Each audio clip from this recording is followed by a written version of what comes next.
ख़त तो ठीक है हमारे बंदों ने लिखा है, मगर इसका जो बेसिस है, हमारे बंदे अमरीकनों के साथ राब्ते में हैं। अमरीकनों ने इनको बुला के एक धमकी दी, इन्होंने नोट्स लिए। वो नोट्स जो हैं वो इससे इन्होंने हमें इन्फॉर्म किया कि अमरीकन जो हैं वो ये कह रहे हैं और धमकी दे रहे हैं जी। अच्छा, अब इसमें दो तीन चीज़ें आई कि भाई ये मीटिंग कहाँ हुई, कैसे हुई, किसने बुलाया था, उसमें नोट्स जो आपने लिए थे वो नोट्स कहाँ हैं, वो नोट्स आपने अटैच किए हैं इसके साथ जिसके बेसिस के ऊपर आपने ये लिखा था, या आपने याद रखा कि उन्होंने क्या क्या था, उनके लफ्ज़ क्या थे, आपके अपने लफ्ज़ हैं, ये उनके लफ्ज़ हैं, ये सारी बातें। और ये किस लेवल की मीटिंग थी? अब ये कहा जा रहा है कि ये बड़ी एक फॉर्मल मीटिंग थी जिसमें उन्होंने सबको बुलाया था और उसके अंदर इस किस्म की बातें हुई या धमकियाँ दी गई।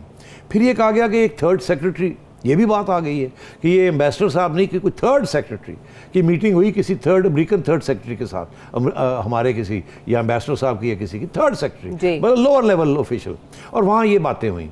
तो मतलब ये है कि इस किस्म की ये अब कहानियाँ बनानी शुरू कर दी इन्होंने, और इस पर अब सवाल खड़े हो गए हैं कि पहली बात तो ये है कि आयशा, हर सफारत खाना अमरीकनों का यहाँ सफारत खाना है, जब भी कोई बात होती है तो बुलाया जाता है, बातें होती हैं कि जी ये हो रहा है, वो हो रहा है, फलाना हो रहा है, आप अपनी बात करते हो, ये ऑफ द रिकॉर्ड होती है। अगर कोई रिकॉर्ड पे रखना हो तो फिर नोट टेकर्स ले आते हैं, फिर वो भी, और नोट टेकर्स जो हैं वो फिर जब बहुत हाई लेवल की कोई मीटिंग हो तो नोट टेकर्स होते हैं। प्राइम मिनिस्टर जब बैठते हैं, प्रेसिडेंट जब बैठते हैं तो उनके साथ नोट टेकर्स होते हैं, बड़ी फॉर्मल डिस्कशन होती है। आमतौर पर डिप्लोमेट्स के दरमियान इनफॉर्मल डिस्कशंस चलती रहती हैं to convey ideas and convey discussions and sense of feeling. हम भी करते हैं, वो भी करते हैं, सारे सफारत खाने करते हैं, एक दूसरे के जब मिलते हैं तो पूछ होती है। मैं एग्जांपल दूं आपको, इमरान खान साहब तो 2018 में आए हैं ना, उस वक्त तो डोनाल्ड ट्रंप था, जो बाइडन तो था ही नहीं जी।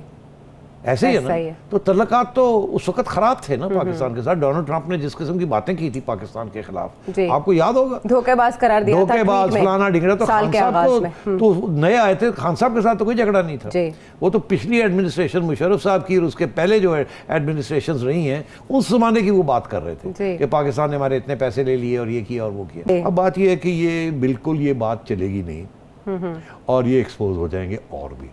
और मैं आज कह रहा हूँ आपको, ये पूरे का पूरा ख़त जो है जी, ये मेरा तो ये तज्जिया है या ख्याल है कि ये बिल्कुल कभी बाहर नहीं आना चाहिए। इस्लामाबाद हाई कोर्ट ने उस पर ऑर्डर भी कर दिया, फैसला दे दिया जी, आप इसे पब्लिक नहीं कर सकते। और आपका क्या ख्याल है, ये पिटीशन किसी ने की थी ना, शहरी की जानिब से की गई थी जी, ऐसा ही है, और ऑर्डर फौरन आया। जो शहरी हैं वो आपको पता ही है, ये पिटीशन जिम्मेदार शहरी हैं सर, जिम्मेदार शहरी हैं, जिम्मेदार। हाँ, लेकिन ये जो खत तो इसी तरीके के साथ वो जो आगे जो करने जा रहे हैं वो भी शहरी आएंगे, पिटीशंस होंगी और अदालतें जो है वो फैसले देते जाएंगी।